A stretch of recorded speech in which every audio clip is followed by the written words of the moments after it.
Chapen uno cada uno, se vaya, esconde.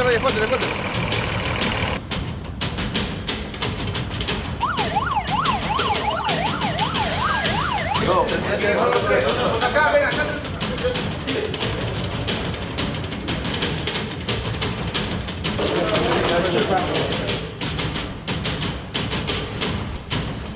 Azul oscura.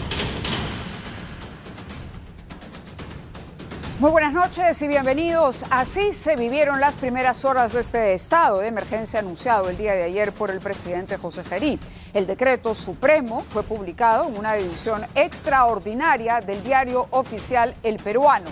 Se anunció que no habría toque de queda, pero como ustedes han podido apreciar a través de las imágenes que hemos compartido iniciando el programa, podemos ver, por ejemplo, cómo se ingresó a los penales, en particular al penal de Lurigancho, donde hubo varias sorpresas para el presidente, acompañado por la comandancia de la policía también.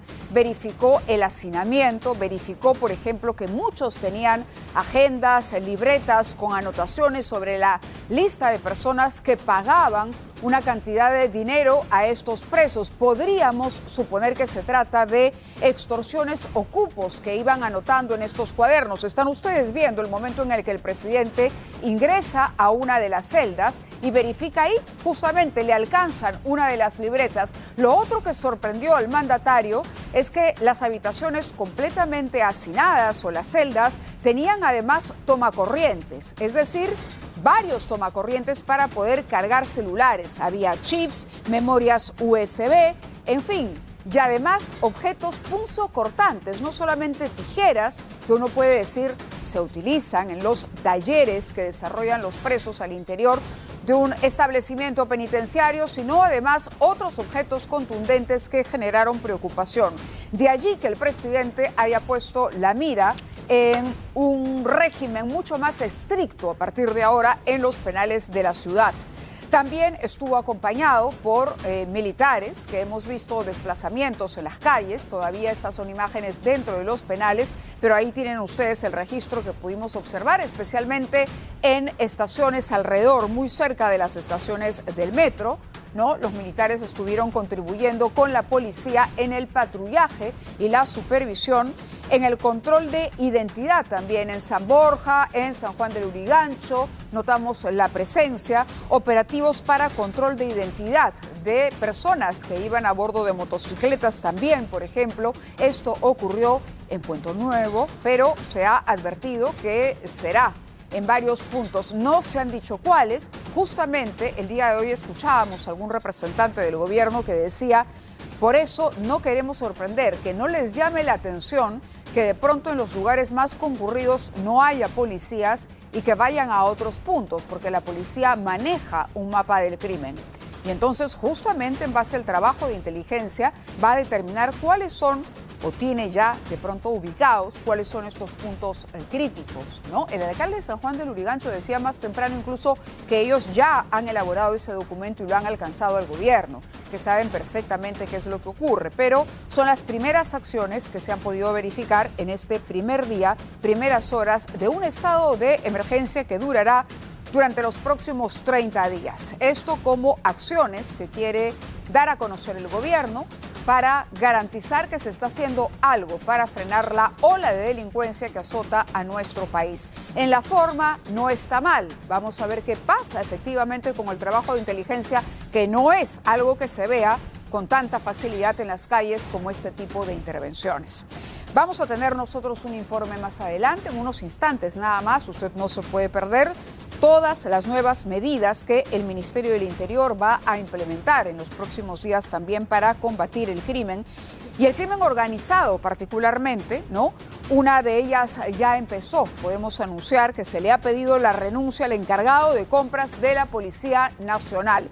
¿Y esto por qué? Porque la Contraloría le puso el ojo a este funcionario. Encontró compras millonarias de chalecos, por ejemplo, chalecos y hasta aviones para la policía con precios exorbitantes por las nubes, pero que no tenían el sustento técnico adecuado. El informe exclusivo esta noche más adelante a cargo de Jessica Lara. Pero iniciamos esta noche con un mayor desarrollo de cómo transcurrió el inicio, repetimos, de este estado de emergencia. Es muy importante que usted esté perfectamente informado. No es un estado de sitio. El estado de sitio es una medida mayor, mucho más gravosa, que se establece en casos de una guerra exterior, por ejemplo. Un estado de emergencia, sin embargo, permite a la policía ingresar a su domicilio o detenerlo para pedirle el DNI y cotejar su DNI con alguna requisitoria, por ejemplo, ¿no? También hay ciertas restricciones a la reunión de personas en la calle, pero vamos a conocer mayores detalles sobre concretamente las políticas a aplicar en el marco de esta medida de estado de emergencia para los penales, que ha sido uno de los objetivos del gobierno de transición y de reconciliación, como ha bautizado Gerí a su administración.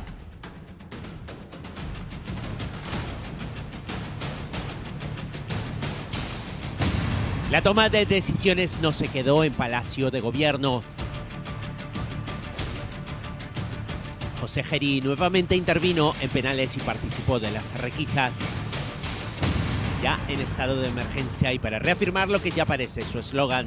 Pasamos de la defensiva a la ofensiva en la lucha contra el crimen. Y es que los centros penitenciarios son los puntos neurálgicos de las extorsiones, por tanto, objetivos de las autoridades. Hemos encontrado chips, hemos encontrado armas blancas, sustancias prohibidas. En Ancón también hemos encontrado 7 dispositivos celulares y un dispositivo también satelital. Desde el apagón eléctrico hasta la restricción de visitas, la estrategia es golpear a los que han convertido la reclusión en base de operaciones. Que no solamente son tímidas, temerosas, sino inconsecuentes y no contribuyen en nada a la seguridad del país. No se necesita un estado de emergencia para regular la disciplina en los penales o para una eficiente gestión. Estos son de los focos más importantes del régimen de excepción para los próximos 30 días. Se ha establecido por ello un control penitenciario y de telecomunicaciones ilícitas. Se va a restringir, por ejemplo, las visitas para algunos internos, una semanal para los de régimen cerrado ordinario, solo una quincenal para los del régimen cerrado especial, es decir, los más peligrosos. Y solo podrán recibir a familiares dentro del 4º grado de consanguinidad y 2º de afinidad. No hay ningún tipo de información. Bueno, al menos visible, ¿no? Acá. Nadie, estamos acá, no dejan de pasar a nadie. Eso por los sinvergüenza que están matando acá afuera. Entre las medidas más llamativas está la interrupción de electricidad en las celdas. Solo se permitirá la iluminación. Ya se ha dado la indicación al personal LIMPE para que solo se tenga energía eléctrica para la iluminación, no para dispositivos, para otros dispositivos electrónicos, para cargar dispositivos, cualquier tipo de dispositivo no se va a cargar. Se ha ordenado también el desmontaje y destrucción de las antenas de telecomunicación ilegales y se encarga el sostenimiento a las Fuerzas Armadas. ¿Tiene el Estado, la policía, el sistema penitenciario capacidad para retirar las antenas o se está enfrentando ya a un problema mucho más peligroso de levantamiento de presos en las cárceles? El sostenimiento, ¿es un sostenimiento militar o un sostenimiento logístico? Ocurre ahora, comprobó que hay señal telefónica en la puerta de los penales.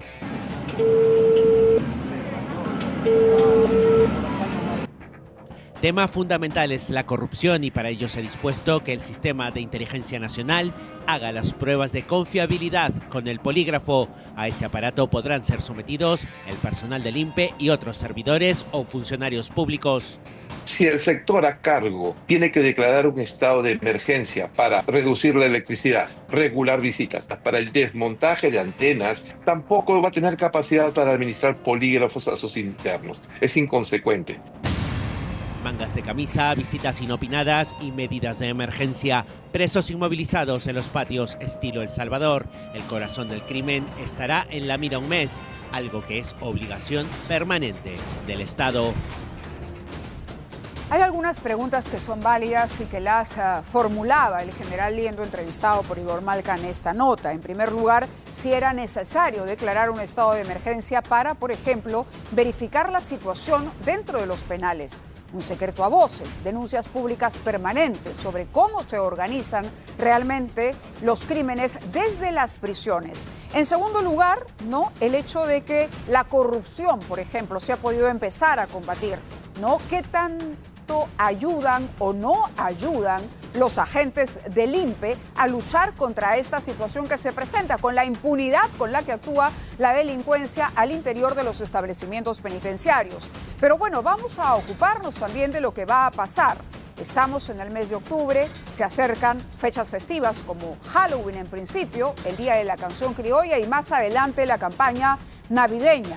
El estado de emergencia también afectará, sin duda, porque habrá algún tipo de restricción. Más adelante vamos a tener ese informe que también ha elaborado Igor Malca, pero si me avisan qué es lo que tenemos ahora. Bueno, esta tarde, como ustedes saben, estaba programada la presentación del gabinete para solicitar ante el Pleno del Congreso la investidura o el voto de confianza.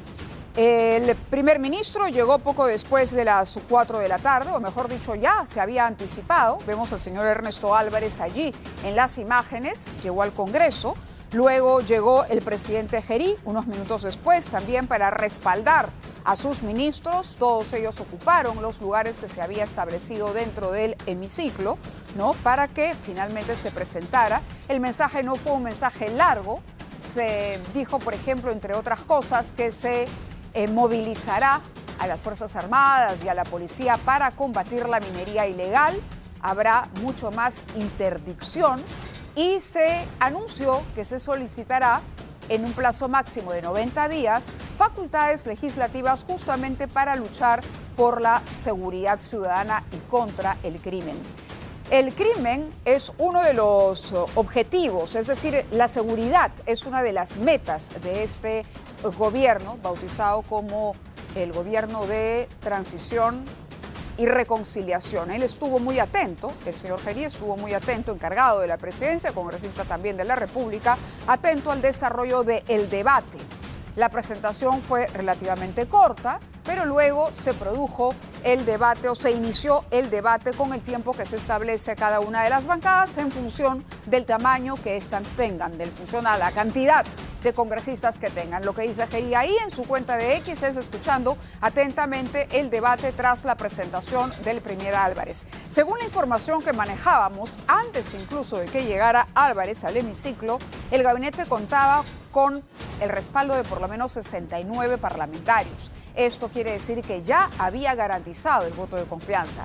Pero el debate es interesante porque, por ejemplo, ¿no?, en un momento de su participación, el congresista Eduardo Málaga señaló qué pasa con el reinfo, que es otro tema. Cuando hay mineros ilegales en la puerta, o mineros informales o artesanales en la puerta del Congreso, exigiendo que el reinfo se extienda todavía varios años más. Recuerden que el plazo vence a final del 2025, el 31 de diciembre para ser exactos. Pero hay un proyecto que se está impulsando en el Parlamento para que este continúe hasta el 2029. Y es innegable que la minería ilegal está asociada al desarrollo del crimen organizado, a la extorsión y al sicariato, al tráfico de explosivos también en nuestro país y, como no, al narcotráfico. Muy bien, nos vamos en vivo hasta el Congreso de la República, donde se encuentra nuestra compañera Karina Reina Farge para contarnos qué es lo que está sucediendo y quién hace uso de la palabra en este momento. Adelante, Karina.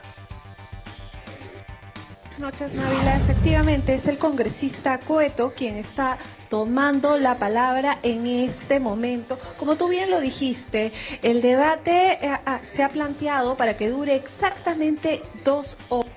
Inicia a las 5:40 de la tarde. Es decir, que ya quedan escasos minutos para que este pueda terminar.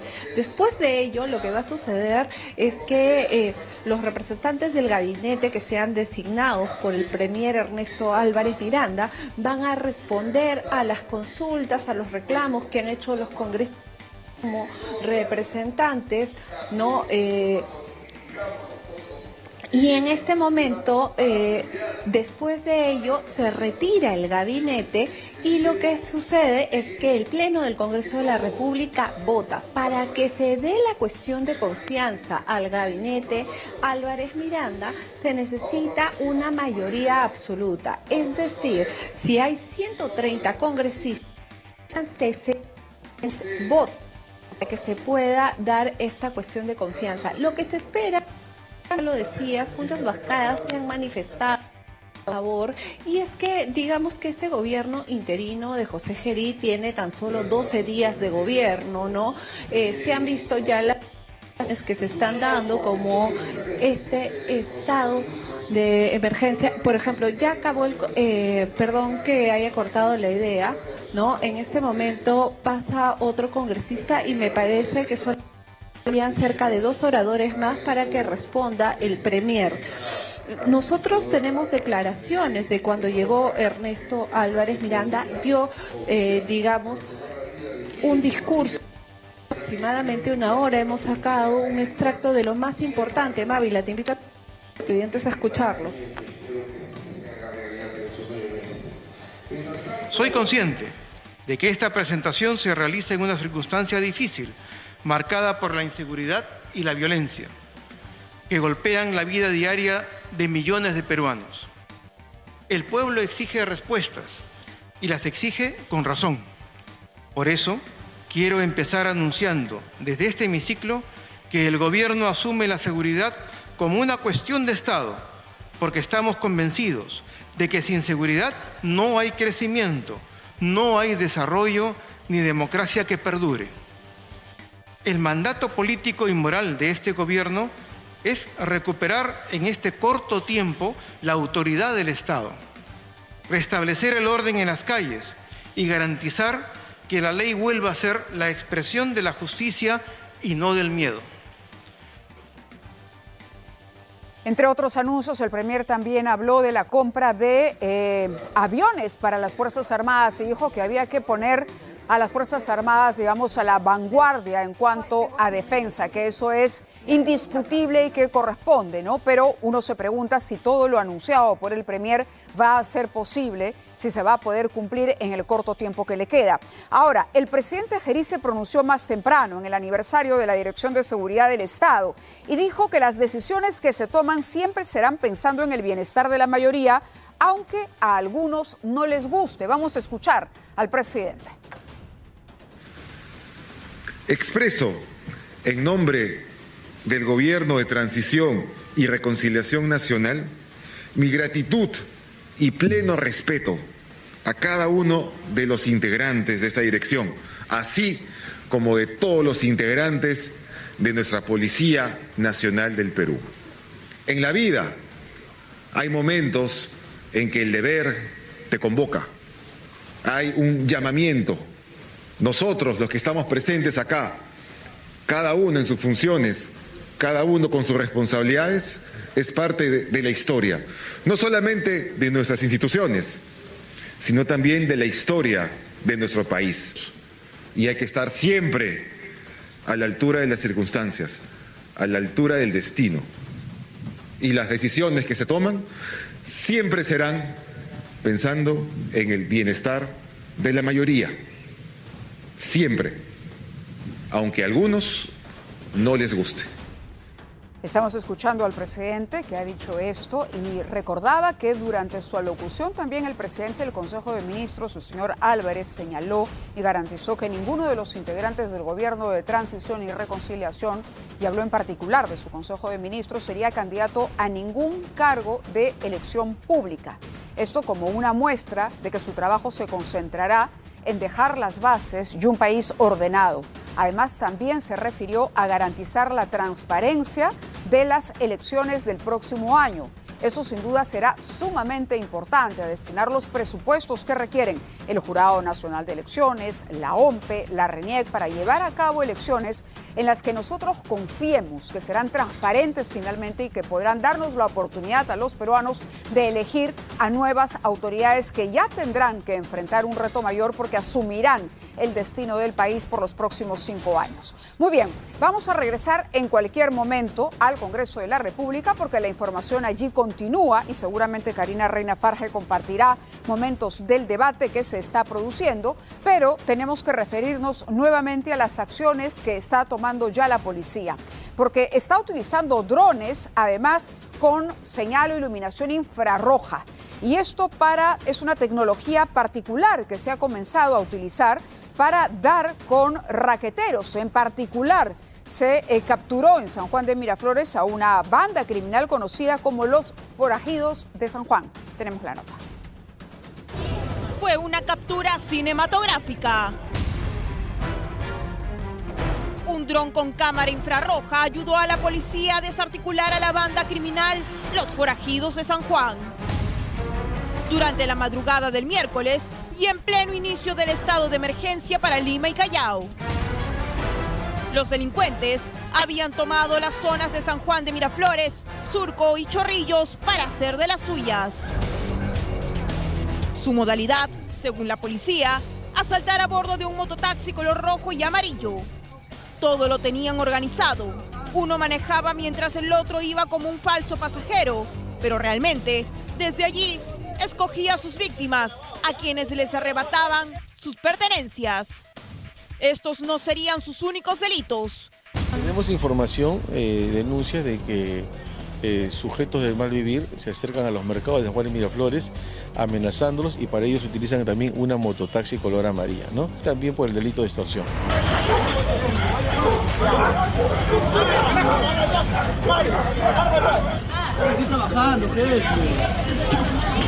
Decían ser simples trabajadores y quisieron poner resistencia. Sus engaños fueron rápidamente desbaratados, ya que la policía logró registrar la vivienda de uno de los dos detenidos. Se le halló en uno de sus cajones su ropero una pistola marca Glock abastecida y con la serie erradicada. Se están realizando en este estado de emergencia operaciones policiales conjuntamente con las Fuerzas Armadas y sobre todo intensificando la inteligencia para obtener estos resultados.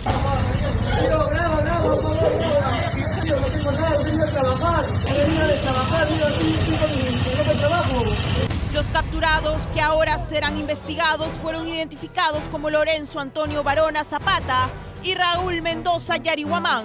A ellos se les incautó droga, celulares registrados como robados y un mototaxi que habría sido alquilado, por lo que también el dueño deberá ser investigado.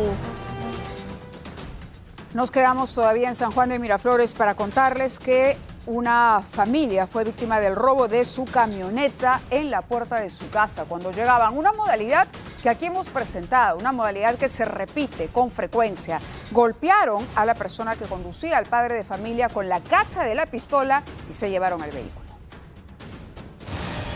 Es un atroz ataque a mano armada.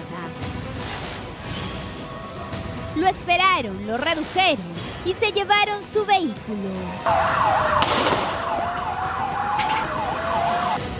Este hombre se vio sometido ante los pedidos de estos zampones que operaban de noche en la calle Ignacio Seminario en San Juan de Miraflores. Según testigos, unos delincuentes ya lo esperaban para iniciar su tremenda fechoría. De pronto, aparece la víctima con su vehículo, estaciona, baja para abrir su reja y ese instante se convierte en el peor de su vida.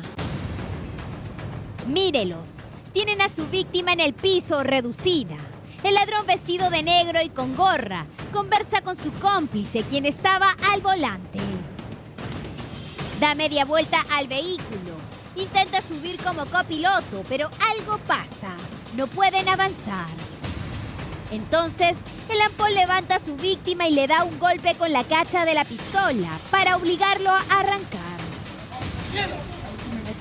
El vecino estaba con toda la cara raspada y bueno, se llevaron el carro. De pronto, una sirena rompe el silencio de la noche. El delincuente entra en pánico, se escucha un disparo. Y como un cobarde, sale corriendo aterrado del lugar, logrando llevarse el auto. Según los vecinos, esta escena ya es parte de su vida diaria. Robo tras robo y casi siempre a mano armada. Cansados de tanto miedo, los vecinos piden a las autoridades que estén más presentes en la zona. No quieren que su calle siga siendo el escenario favorito del delito. Más allá de las dudas sobre un estado de emergencia, ojalá realmente que esta lucha contra la inseguridad empiece a dar frutos. Queremos evitar, no queremos dar más noticias como esta que se han convertido prácticamente en pan de todos los días. Pero vamos a ir a una pausa en el programa y vamos a regresar y vamos a continuar hablando de lo que ocurre en la policía, porque el ministro del Interior ha empezado a limpiar la casa, como se dice. Le ha pedido la renuncia al encargado de compras en la Policía Nacional. La Contraloría le puso el ojo porque encontró compras millonarias de chalecos, incluso aviones, con precios altos, sobrevalorados y sin sustento técnico. El informe exclusivo de Jessica Lara cuando regresemos. Además, escándalo en la Iglesia Católica. Un obispo que predicaba la palabra de Dios desde el púlpito habría sostenido vínculos amorosos hasta con 10 mujeres, o por lo menos con 10 mujeres. Tenemos los audios que confirman estas relaciones. Si quieren saber de quién se trata, a la vuelta le contamos. Además, cuidado con el metomil, la sustancia tóxica que utilizó un jardinero que quedó en evidencia para esparcir en áreas verdes y parques y de esta manera provocar la muerte de más de una decena de mascotas en San Isidro. ¿Sabía que este polvo podría estar aún en algunos jardines y parques? Vamos a comentarle de qué se trata, en qué constituye y cómo de pronto evitar que su mascota sea víctima de una intoxicación. Con esto y más, regresamos luego de la pausa. ¿Qué pasará, por ejemplo, con algunas movilizaciones también que vienen siendo convocadas para los próximos días? Justamente la nota que vamos a compartir con ustedes, elaborada por Igor Marca, habla de cómo afecta el estado de emergencia, usted, a mí y a toda la población civil.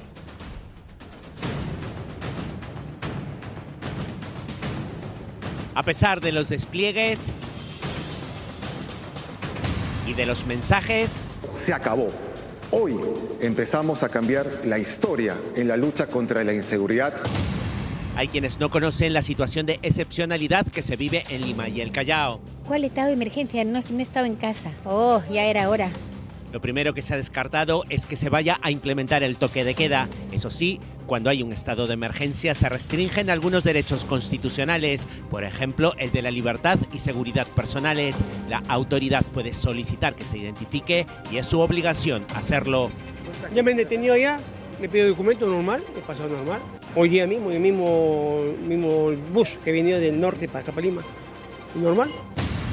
Durante este tiempo, los próximos 30 días, se suspenden también otros derechos como la inviolabilidad de domicilio, es decir, si la autoridad lo considera necesario, puede ingresar a una vivienda sin autorización judicial. El orden interno sigue en manos de la policía, pero puede pedir el apoyo de las Fuerzas Armadas.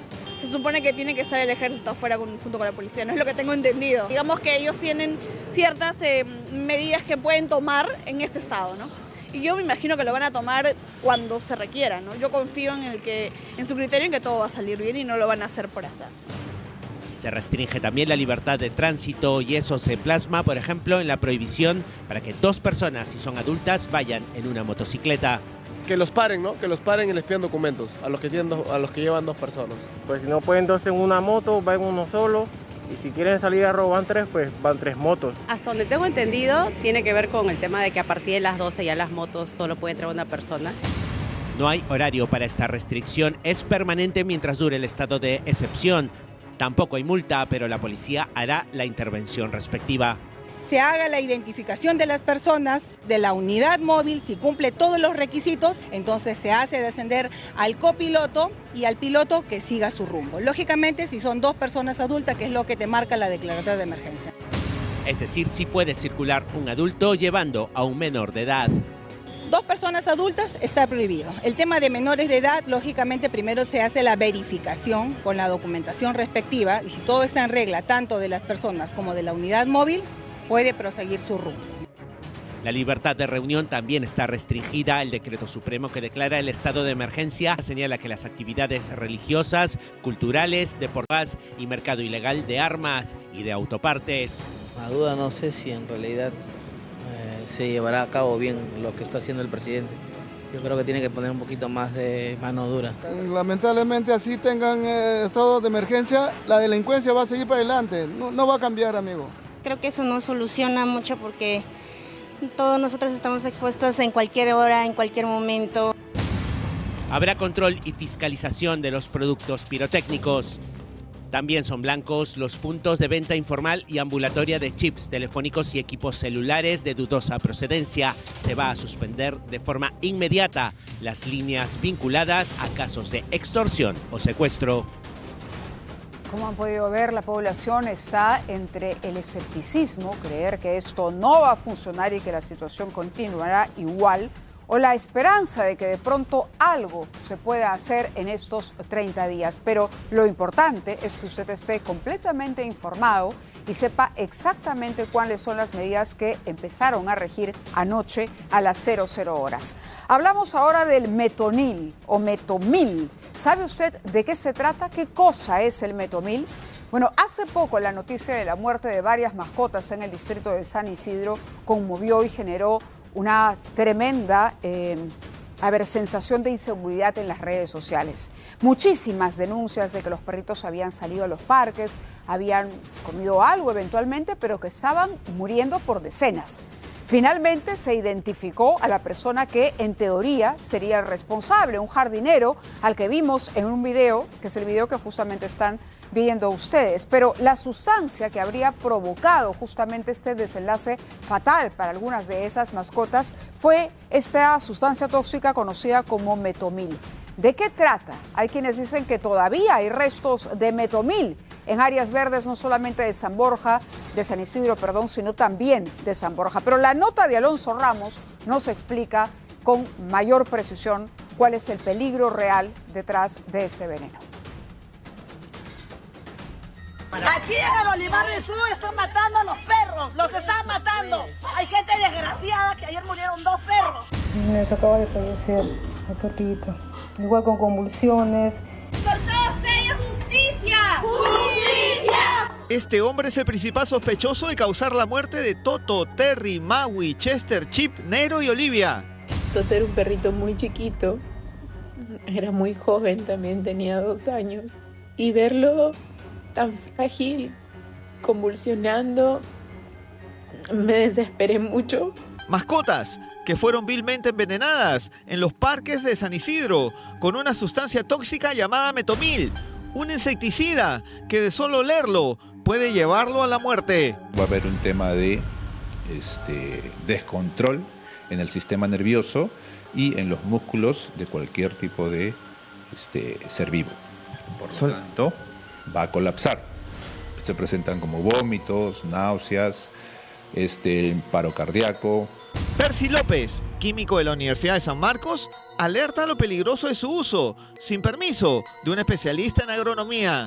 ¡Justicia! ¡Justicia! La peligrosa sustancia que mató a los 8 perros fue detectada gracias a un análisis de laboratorio realizada por el municipio de San Isidro al recoger muestras en las áreas verdes de esta esquina del terror, el cruce de Ricardo Angulo con Dorish.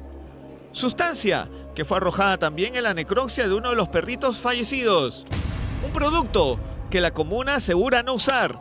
De todas las muestras que envió la municipalidad, la única que ha salido con resultados de agentes tóxicos es justamente estas jardineras, donde la gente ha encontrado es metomil, es un agroquímico totalmente tóxico, es de banda roja, prohibido para el mantenimiento o para el uso de jardines, por el espectro que tiene, es una alta toxicidad y puede matar todo lo que encuentre en su camino.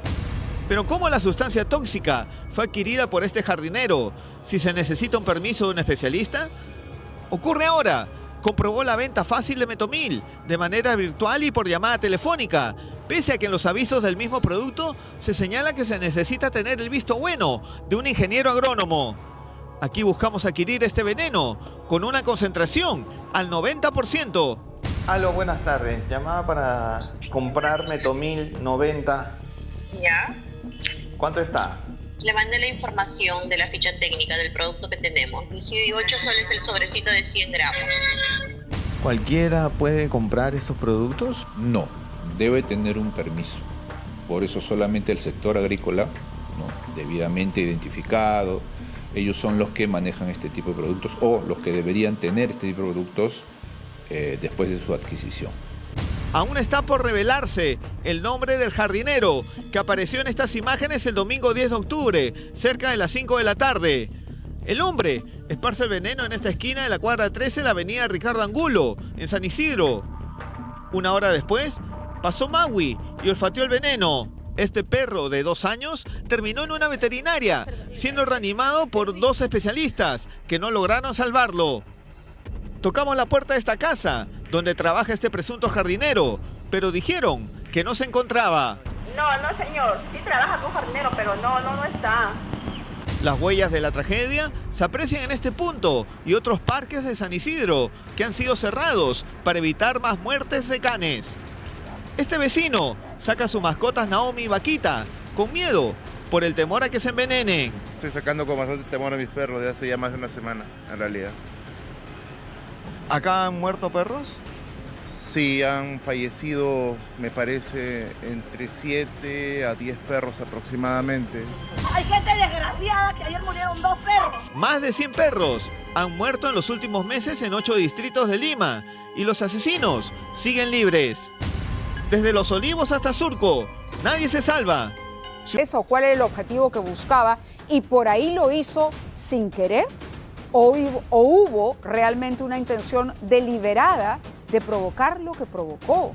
Porque el relato de la dueña de uno de los primeros perritos, que me parece que es uno de raza Yorkshire, el pequeño, era un cachorrito, prácticamente tenía 2 años. Un perro pequeñito, imagínense ustedes la fragilidad y con cuánta rapidez en un perrito de este tamaño puede finalmente respirar siquiera ese polvo, llegar al torrente sanguíneo. Es un hecho que merece una investigación porque los vecinos tienen toda la razón del mundo. Hace rato que una mascota no es ajena, es parte de la familia. Y hace rato que los peruanos consideramos así a nuestras mascotas. Y hacen bien las personas todavía en mantener con cuidado cada paseo y exigir que las municipalidades sean muy estrictas. Incluso si usted tiene un jardinero y va a utilizar algún tipo de insecticida en el jardín, en el frente de su casa o en la jardinera de su casa, tome las precauciones y advierta. No es admisible que se repita ni que haya una muerte más. Vamos a ir ahora con otro caso sobre el que además aparece información todos los días y nos referimos a la muerte de este joven en el marco, ¿no?, en el contexto de las protestas del 15 de octubre. Estamos hablando de este muchacho conocido como Truco, porque aparece una pericia de la Virincri que aparentemente confirma que la bala no fue disparada directamente al cuerpo del manifestante, sino que hubo una suerte de trayectoria por rebote que terminó impactando. La bala habría rebotado en el caso. Pero vamos a conocer los detalles de ese documento en la siguiente nota. Un disparo, una muerte y una ola de indignación. El fallecimiento del cantante Truco durante la jornada de protestas del pasado 15 de octubre sigue dejando más dudas que respuestas respecto a las circunstancias en las que ocurrió su deceso. El informe de la pericia balística ha señalado que la bala que cegó la vida de Eduardo Mauricio Ruiz Sanz fue de adelante hacia atrás, de izquierda a derecha y ligeramente de abajo hacia arriba. Evidencias que determinarían que el disparo no fue a quemarropa y coincidirían con la hipótesis que señala que la persona que disparó lo hizo contra el suelo y luego el proyectil, tras rebotar, impactó contra Truco. Además, la bala extraída del cuerpo de la víctima estaba deformada, por lo que su forma irregular impide determinar si salió del arma del agente Luis Magallanes, quien dijo que efectuó disparos durante la trifulca. Esto viene causando gran dolor en la familia, pues además algunas autoridades han lanzado duros calificativos contra Truco.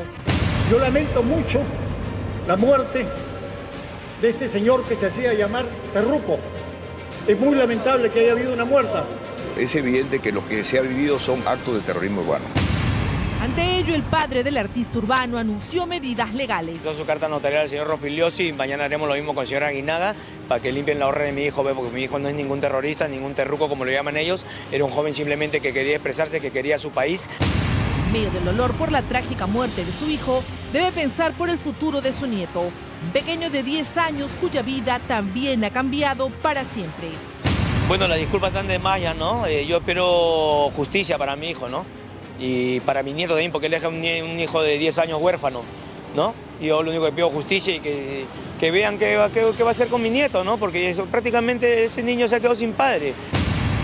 Mientras tanto, el Poder Judicial admitió a trámite el habeas corpus que busca anular la detención preliminar de 7 días del suboficial Luis Magallanes, quien sigue hospitalizado y cuya defensa señala que también fue víctima de la violencia en las marchas. Bueno, mientras tanto, las investigaciones continúan y nos avisan que hay que ir rápidamente hasta el Congreso de la República, el hemiciclo donde se pronuncia el presidente del Consejo de Ministros. Vamos a escuchar lo que dice. En este momento, el premier ha salido después de haber manifestado en el hemiciclo, ¿no? Vamos a escuchar. Somos un gabinete absolutamente diferente a los anteriores. El nuestro es un gabinete que no es de un partido. No tiene necesidad de quedar bien, de autolimitarse o de moderar sus acciones para presentar su partido o auspiciar a algún candidato en las próximas elecciones. Por el contrario, tenemos una ventana de oportunidad para realizar las acciones, las medidas que en otras circunstancias no podrían darse. Porque precisamente somos un grupo de profesionales que sabemos lo que tenemos que hacer y vamos a actuar con la Constitución para tratar de sacar provecho en beneficio de los ciudadanos. De los ciudadanos. Vamos a tratar de sacar no solamente de obtener los objetivos que han sido señalados por el presidente Geri, sino también de dejar un legado para nuestros hijos. ¿Cómo está? En este momento, el premier Mávila nos ha dicho a los medios de comunicación que podemos hacer preguntas. Hemos intentado hacer un orden, ¿no? Se están haciendo distintas consultas por parte de los colegas. Vamos a ver si podemos hacer una pregunta en este momento. El periodo que tendrán ustedes es apenas de 9 meses. ¿Va a cortar, digamos, el plazo para que estas leyes que ustedes piensan dar al amparo de estas facultades se pueda dar en 30 días, por ejemplo? Gracias, premier. En verdad, a ver, la verdad es esta. Anteriormente ya se han dado facultades delegadas para que el Ejecutivo pueda aprovechar durante 90 días de señalar las normas que juzgan necesarias. ¿Para qué? Para luchar contra la criminalidad, que es un problema sumamente complejo y que se viene arrastrando desde mucho tiempo. Recordemos que este tema de las extorsiones nace en Trujillo, con las calcamonías de algunas empresas de taxi. Pero esto obedece a una realidad de hace 30 años. Significa que se han ido implantando a lo largo del Perú y ahora prácticamente dominan Lima y no es posible en 30 días prácticamente salvar el problema o golpear en forma enérgica a esas bandas delincuenciales. Ahora, será materia de coordinación con el Congreso Nacional abierto para ver a qué plazo pueden Estamos escuchando al premier entonces responder a los periodistas una vez que se ha retirado del hemiciclo y cuando se ha dispuesto a la suspensión de esta sesión en la que se debate este pronunciamiento. Y se le ha preguntado concretamente sobre la delegación de facultades legislativas. Es decir, lo que quiere el gobierno es tener la posibilidad de poder emitir leyes para luchar contra la inseguridad y ahorrar el procedimiento que se sigue en el Congreso para esto. Y lo que busca es acelerar los tiempos en la ejecución.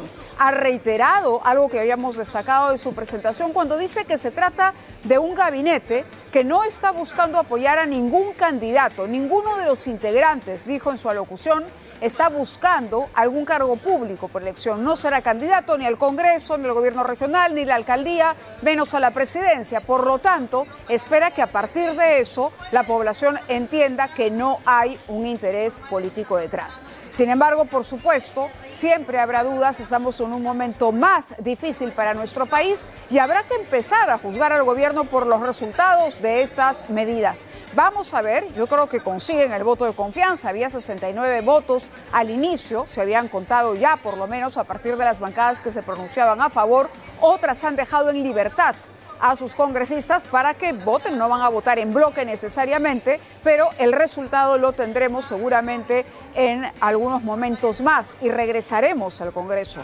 Por ahora vamos a dejar a nuestra compañera Karina Reina-Farge, que cubra esta conferencia de prensa, y nos vamos a ir en vivo hasta Acho, al puente de Acho concretamente. Ahí se encuentra Candy Quispe, porque a esta hora de la noche son las 8:24, estamos en vivo. Queremos preguntarle a Candy si ella nota alguna diferencia, si hay mayor vigilancia, por ejemplo, o personal de las Fuerzas Armadas en alguno de los paraderos. Vemos algunas motocicletas allí con policías a bordo, pero Candy tiene la información precisa. Candy, contigo.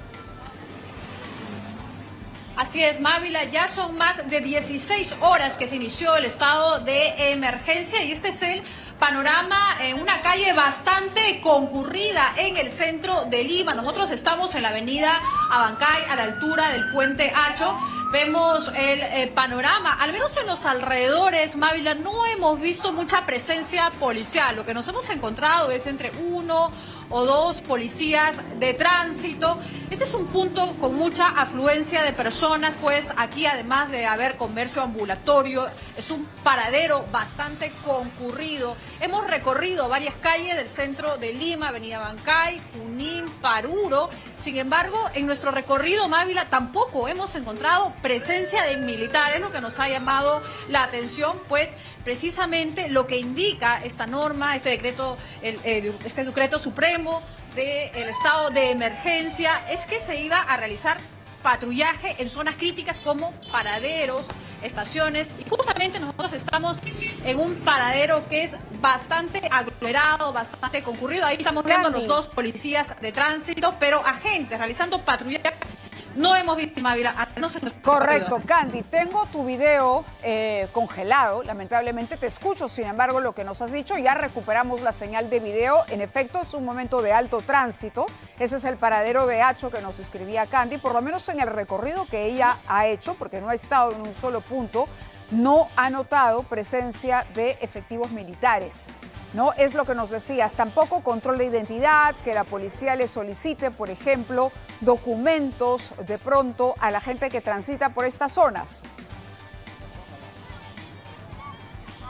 Así es, Mávila. Son varias cuadras del centro de Lima que hemos estado realizando el recorrido. Recordemos que el estado de emergencia contempla que las fuerzas combinadas salgan a la calle a realizar diferentes operativos. Estamos hablando de la Policía Nacional, estamos hablando de las Fuerzas Armadas, incluso Serenazgo.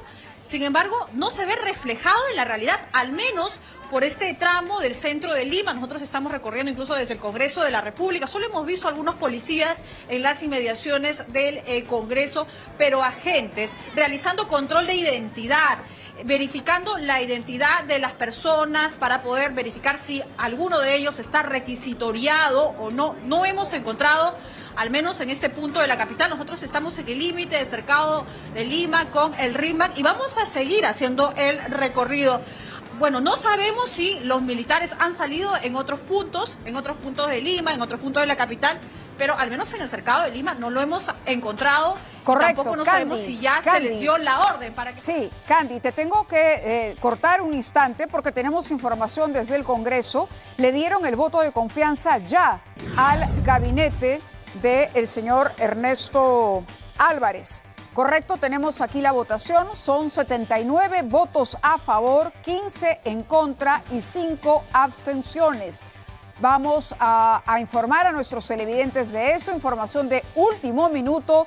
El gabinete ha recibido ya el voto de confianza del Parlamento. Karina Reina-Farge con los detalles. Adelante.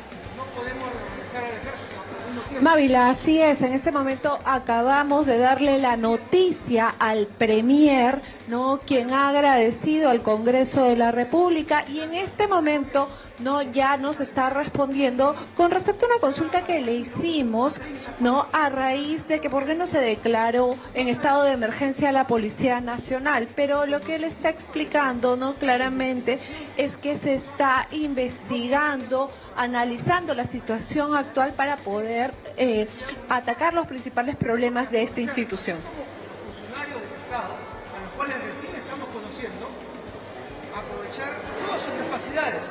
Bueno, y como la señal de audio realmente no está muy buena en el Congreso de la República, el Premier responde algunas preguntas, agradece el voto de confianza. ¿Sí? ¿Cuántos meses más o menos? ¿2, 3? Un aproximado también para tener... Yo creo que pasados los 30 días ya vamos a estar en condiciones de saber quiénes nos están engañando, quiénes tienen capacidad y quiénes realmente deben pasar al retiro. Sí, ¿no? En la evaluación, el presidente ha dicho, los ministros, los funcionarios y todos los generales y coroneles estamos en permanente evaluación. Y el que no rinde, sencillamente va a su casa. Si no sucede en 30 días, Premier, ¿qué sucederá? No, estamos en evaluación permanente. Premier, buenas noches. Es posible que en la próxima semana ya estemos tomando decisiones. ¿Cómo se siente de haber recibido este apoyo del Congreso de la República? Ha sido declaración del presidente del Consejo. Se retira el presidente del Consejo de Ministros. Nosotros repetimos la información que habíamos alcanzado. Recibió el gabinete el voto de confianza del Congreso. Tenemos la votación, 79 votos a favor, 15 en contra, 5 abstenciones. Aquí podemos destacar, por ejemplo, el voto en contra del congresista Bermejo, el congresista Cutipa, el congresista Quispe, Sánchez, Varas, entre los que han votado en contra. También Dávila, Flores, Pariona, Iquitos Robles, Luque, Paredes, Ceballos, Pablo, Palacios. Han votado en abstención el congresista Málaga, González, que otro ha votado en amarillo ahí, Coaila, Balcázar también, dentro de los que se abstuvieron de votar, de emitir un voto, que son 5 en total. Una votación alta que entonces le da la confianza para que pueda iniciar las acciones y hay que ver finalmente cómo irán afinando esa solicitud. Dicen que ya tienen el proyecto trabajado en el Consejo de Ministros. Lo que queda es discutirlo, afinar detalles y luego enviarlo para pedirle al Congreso de la República delegaciones para facultades legislativas, es decir, para emitir normas directamente, sin que pasen por el Congreso, desde el Poder Ejecutivo, básicamente en materia de seguridad ciudadana. Dejamos el Congreso ahora y vamos a La Molina. Tenemos información ahí.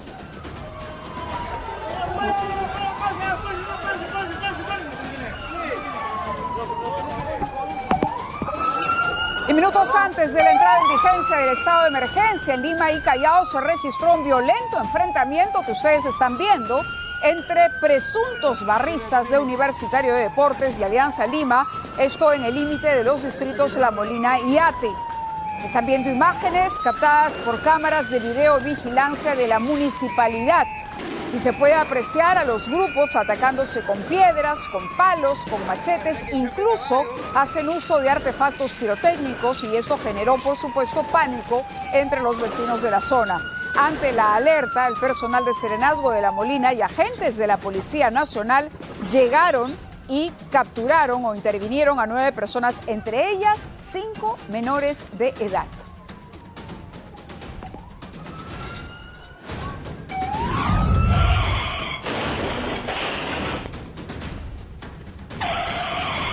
Y despedido por los aires, terminó un motociclista luego de impactar violentamente contra un auto estacionado. Este hecho ocurrió en la avenida Prolongación Bolognesi en Chiclayo, donde luego del accidente el piloto del vehículo menor quedó sentado en la vereda esperando ayuda. Segundos después, otro motociclista detiene su marcha y corre a socorrerlo. Junto a él, varios transeúntes se acercan para ayudar al joven mientras le devuelven la mochila que había quedado en medio de la pista en el momento del impacto.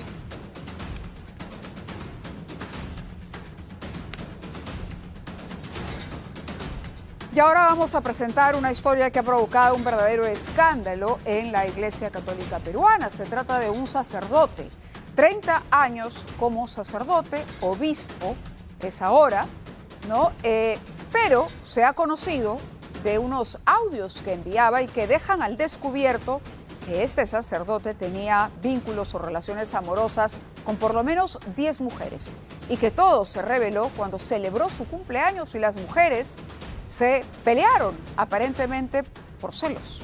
Vamos con la historia de Alonso Ramos. En la Prelatura estamos trabajando este año para acercarnos también a varias asociaciones de mujeres y también para ver el problema de tantas madres solteras.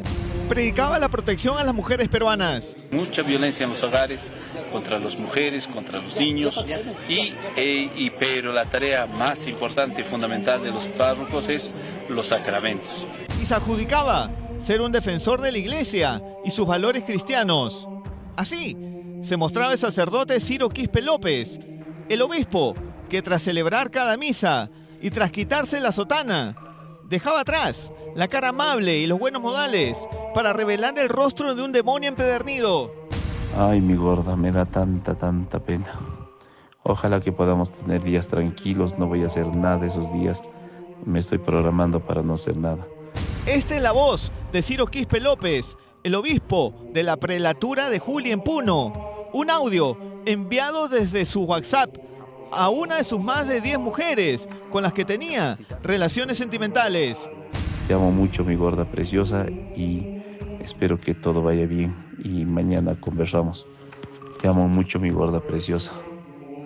Te amo. Nada que ver con la imagen del hombre que, en el 2018, se ordenó obispo en Juli, en presencia de los altos jerarcas de la Iglesia Católica Peruana, como se aprecia en este video. Sí, bien. Ahora, Ciro Quispe es acusado de abusar de su poder para tener relaciones amorosas con varias mujeres, entre peruanas y extranjeras. Empecé a contar la verdad, que estaba con la Roxana, con la señora Nonis, con la soprana Edith. Hay uno de Lima que trabaja, creo que en la empresa, con ella, con la chilena. Bueno, Ciro Quispe está acusado públicamente de haber convertido en la casa parroquial del Obispado de Juli en una casa de encuentros sexuales múltiples, ¿no? Y que las damas con las que tenía un vínculo eran personas novicias, personas del coro. Según el periodista puneño Luibomir Fernández, el secreto de sus amoríos se descubrió cuando el obispo celebró a lo grande su cumpleaños número 50, como se aprecia en estas fotos. Una fiesta a la que asistieron varias de las supuestas amantes, que no se conocían entre ellas. Las señoritas se ponen a beber agua de cerveza y vino, y al final, entre tragos, terminan pues, me imagino, entre cada una tratando pues de compartir pues con quien era su pareja, y finalmente entre ellas terminaron peleándose, y es ahí como que sale a luz que el obispo pues tenía relaciones múltiples. Yo le diría, monseñor, usted no haga daño a tantas mujeres y no haga ilusiones a las mujeres que vas a estar aquí, que vas a estar con ella, a la otra le engañas, a la otra de años están, y con la otra también al mismo tiempo años están. La mujer que habla bajo condición de anonimato es la testigo principal de sus aventuras amorosas y fue quien le puso la cruz al obispo Ciro Quispe. Su ex empleada doméstica lo señaló de haber cometido 2 pecados capitales: no cometer actos impuros y no desear los bienes ajenos. No voy a mentir, pues me denunciarás, pero sí, yo voy a estar en el cielo, pero sí él va a estar en el infierno. ¿Cómo es posible que un cura pueda engañar a una persona inocente? Que ha salido de abajo, con trabajos muy duros, y que él haya estafado de ese nivel. Eso le diría así llorando. Estas son las lágrimas de Bernabel Quispe Mamani. Él asegura haber sido estafado por el cura Ciro Quispe al alquilar un supuesto predio a su nombre como una casa de retiro.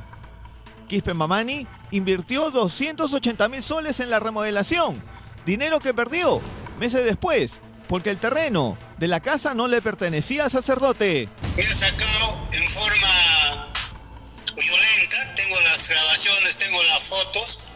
Él ha manifestado que yo no he pagado alquiler, porque yo le dije no te voy a pagar por mientras se aclare la situación. Entonces yo creo que ha sido un abuso terrible. Yo no he actuado porque me ha amenazado. Me dijo la iglesia tiene mucho poder. Acusado de estafador y sacrílego, es cuando su ex empleada decide denunciarlo con pruebas como esta imagen de una videollamada donde el cura da un beso volado echado en su cama como si nada le pasaría. Porque los obispos no todos tienen fe. Los obispos ya es una raza distinta. Por todas estas acusaciones, el Vaticano abrió una investigación y envió un comisionado a Juli. Antes de emitir un informe final, Quispe renunció como obispo a esa ciudad, no sin antes decir, en un comunicado, que fue difamado y acosado y que no tiene procesos en el fuero eclesiástico y civil. Los bendiga Dios Todopoderoso, Padre, Hijo y Espíritu Santo. Lo buscamos hasta su pollería en Cusco, de un nombre apropiado para esta coyuntura: patas arriba. Bien dicen que Dios perdona el pecado, pero no el escándalo. Así es, Dios perdona el pecado, pero no el escándalo. Pero eso es solo un dicho. En el caso de este sacerdote tendrá justamente que desarrollarse la investigación y por supuesto la iglesia tendrá que disponer las compras en la policía. ¿Y esto por qué? Porque la Contraloría ha emitido un informe que demuestra que se compró desde chalecos hasta aviones a precios exorbitantes, pero sin la documentación técnica que sustente lo que se pagó por ellos. El informe. En pleno estado de emergencia en la capital, la policía enfrenta una de sus peores crisis logísticas. Agentes sin armas, sin chalecos, sin patrulleros y hasta abatidos.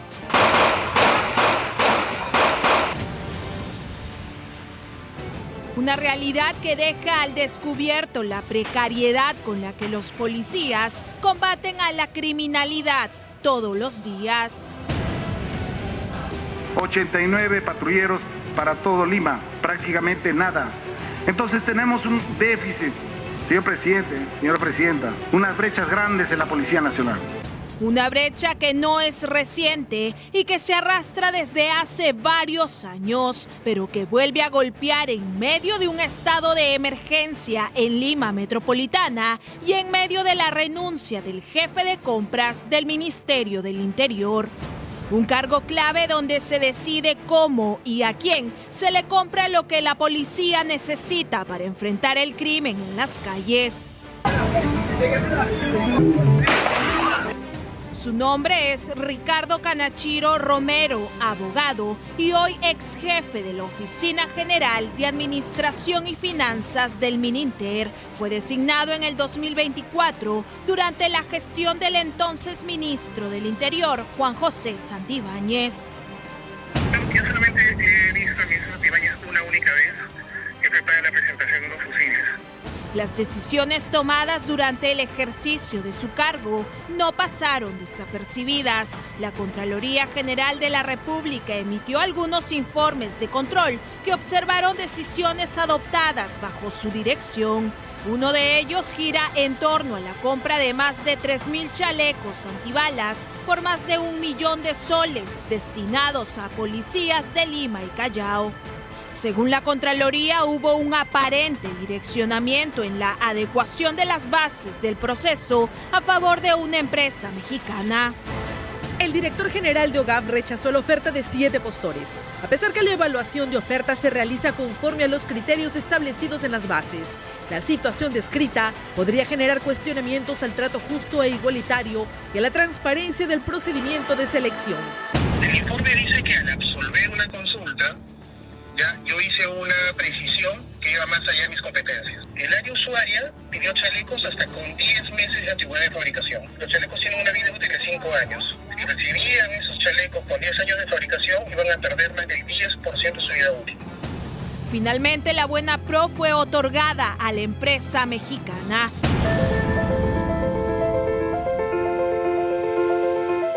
Pero ese no fue el único proceso observado, sino también la compra de una aeronave para la Dirección de Aviación Policial, donde, según la Contraloría, se evaluó a una empresa que ofrecía una aeronave usada en vuelos comerciales sin cumplir los requisitos técnicos.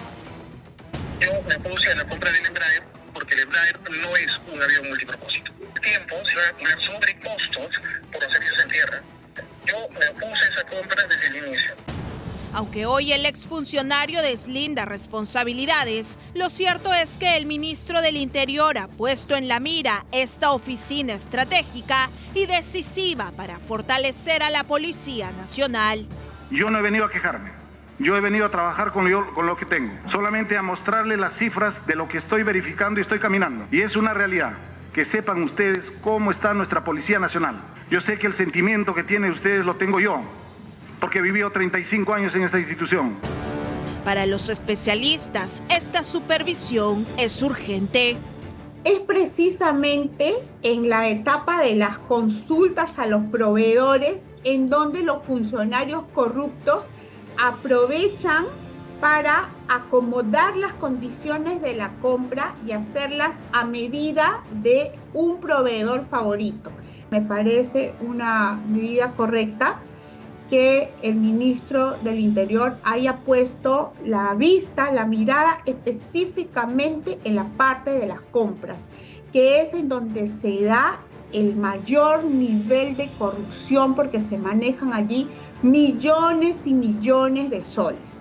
También pide al ministro del Interior intervenir en otras oficinas claves, como la Dirección Ejecutiva de Investigación Criminal, que estaría direccionando, aparentemente, la buena pro de 59 millones de soles a una sola empresa para la adquisición de un equipo de identificación biométrica, que es clave en la lucha contra la criminalidad. La verdad es que es imperdonable que en este momento, luchando contra la inseguridad y cuando la policía tiene solamente el respaldo y la confianza del 14% de la población. Y con esta noticia esperanzadora llegamos al final de esta edición y los convocamos para mañana. Que tengan ustedes muy buenas noches.